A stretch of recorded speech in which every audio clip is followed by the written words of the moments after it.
This man was known as the King of Swing. In this video, I'll be answering, why is Oscar Peterson a Canadian difference maker?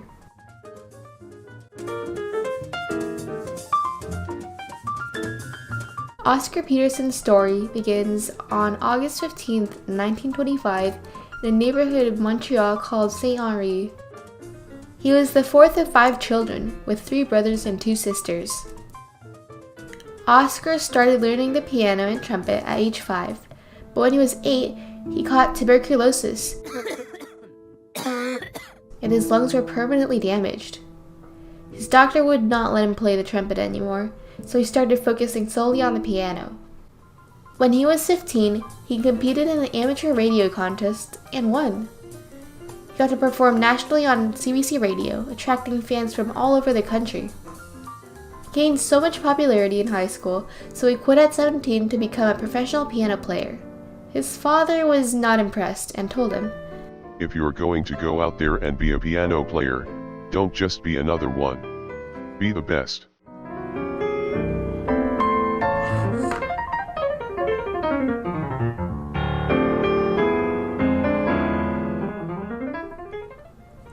Soon after quitting high school, Oscar joined one of the most popular bands in Montreal, the Johnny Holmes Orchestra.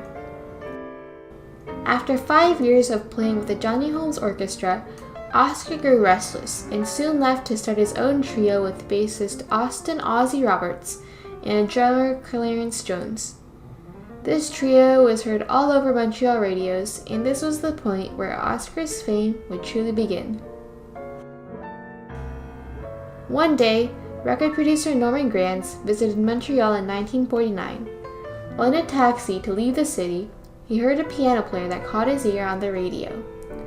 He asked the driver who it was, and the driver told him that it was Oscar Peterson's trio at the Alberta Lounge, a kind of jazz club.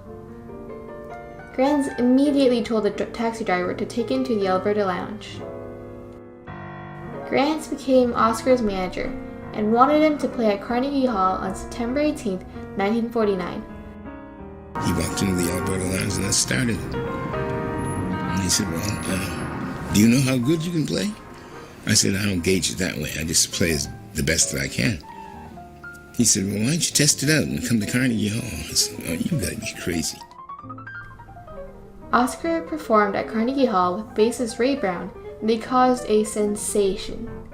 The performance brought Oscar attention from magazines like Downbeat, which he also wrote an article for in 1954, and others worldwide.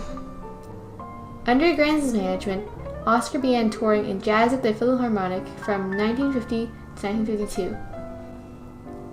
1951, after creating his first American recording, Peterson formed a trio with Ray Brown and Herb Ellis. This trio was regarded as the best bass piano guitar trio of all time. It seemed like his life was perfect, with all the tours and the recordings, but his fame came with a cost. He rarely saw his family, and his children had to grow up without a father. He eventually divorced his first wife, Lily, and later got married to his 4th wife, Kelly. But family was not his only concern. Because he had performed for so long, his arthritis started to become more severe, to the point where it hurt him to walk. In 1993, he had a stroke that affected his left hand. He could play no longer with his left hand. We were in New York. He was playing at the Blue Note. He probably had the stroke Friday or Saturday, and he continued working. I didn't know. He worked until Sunday night. We came home on Monday, and he was receiving the Glenn Gould Prize that night, and he went right into Toronto for rehearsal because it was going to be a radio broadcast, and had received the prize that night, but realized he couldn't use his left hand to play. And then it wasn't until we came home that night that finally it was just really obvious. But his family and friends would not let him give up. He went through 2 years of rehab and later did more recordings and even had a concert in Vienna.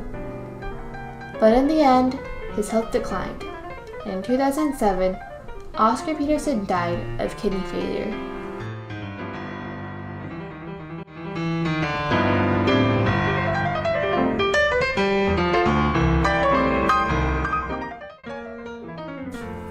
after years, a lot of people can still feel the change Oscar Peterson has made. While I was researching for this project, I went through a lot of YouTube videos. In the comments, there were a lot of older people who said that whenever they heard Oscar Peterson's performances, they could feel the nostalgia from when they were kids and saw Oscar live. And I wonder if that'll happen to me 60 years into the future when I hear this.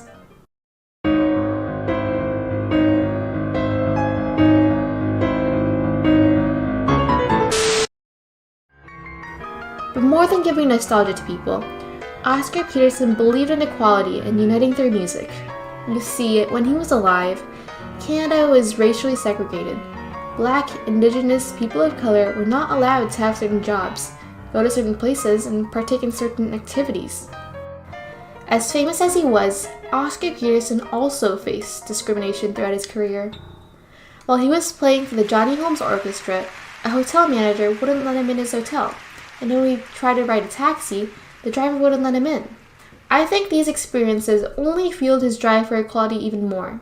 So in 1962, Oscar wrote a song called Hymn to Freedom. This song was embraced as an anthem for the civil rights movement in the 1950s-ish era because of these lyrics.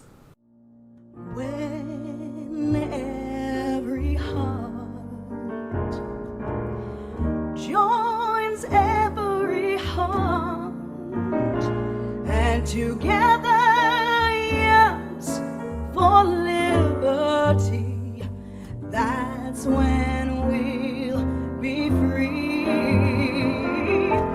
When every hand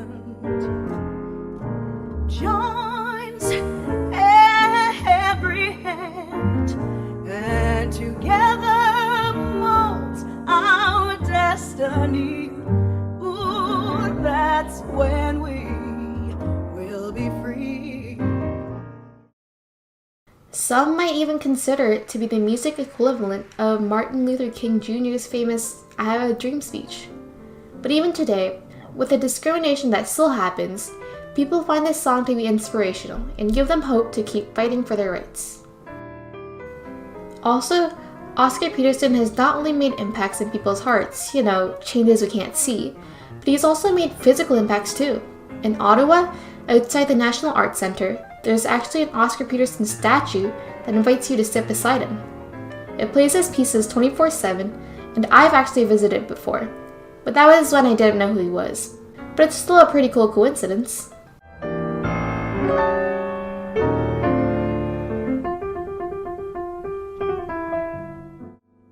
So, why is Oscar Peterson a difference maker? Firstly, he has been an unforgettable figure in jazz history, and as one of the most talented jazz pianists of all time. He has gifted the world with 32 songs, won 1 Juno and 8 Grammys, and his shining personality has engraved a place in the hearts of millions worldwide. Secondly, he has pushed for equality for all. He stated that the music field was the first to break down racial barriers because in order to play together, you have to love the people you are playing with, and if you have any racial inhibitions, you wouldn't be able to do that. So yes, I do believe that Oscar Peterson is a difference maker, and if you ever want to impress your grandparents with their jazz prowess, try listening to Oscar Peterson. Maybe you'll like him.